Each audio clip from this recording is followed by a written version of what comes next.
Git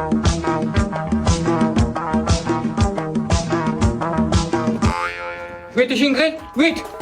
Domla, hamma aytgan ishlaringizni qilib o'ylaylik, uy qurdik, bahomiz qo'yib bering, ha? Endi jam olib, hali remont tugamadi. Bu uylar remont qilib, ikkinchi qavat ham ko'tarish kerak. Keyin bahoni o'ylab ko'raman. Tushundingmi? Ochil domla. Ochil domla. Ha! Yana bittasi keldiki.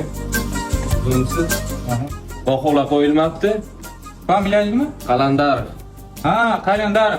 Ha, darsga kelish kerak-da, kiymabsiz shu yerda. Keldim-ku mana. O'qishga boring, o'qing. Achlikni bo'lgan. Menga qarang domla, gapni cho'zmang. Yaxshilik chalqisa qilaylik, bo'lmasa kuch ishlatsa majbur bo'laman. Kuchingiz ko'pmi? Ha, ko'p.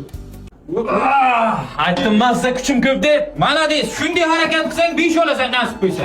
Zo'r bo'ladi, ana ularga yordam ber. Buxoro Innovatsiyalar universitetida endi dual ta'lim bor. Ham o'qiysan, ham ishlaysan. Dushanbadan jumayacha 5 kun ishlaysan, 1 kun shanba kuni darsga borasan. Qolgan vaqtlar sun'iy intellekt ustoz telefoningda, istalgan vaqtda, istalgan joyda senga darslarni moslab dars o'tadi. Buxoro Innovatsiyalar universitetida kontragi 10 million so'm yiliga. Tushunayapsanmi? Bunaqa model hol O'zbekistonda yo'q umuman. Ay domla, shu yoqqa o'zingiz ishga kirsangiz bo'lmaydimi? Qayni bacham, mani Shomid davla. Bo'lmasa o'zim bilaydim.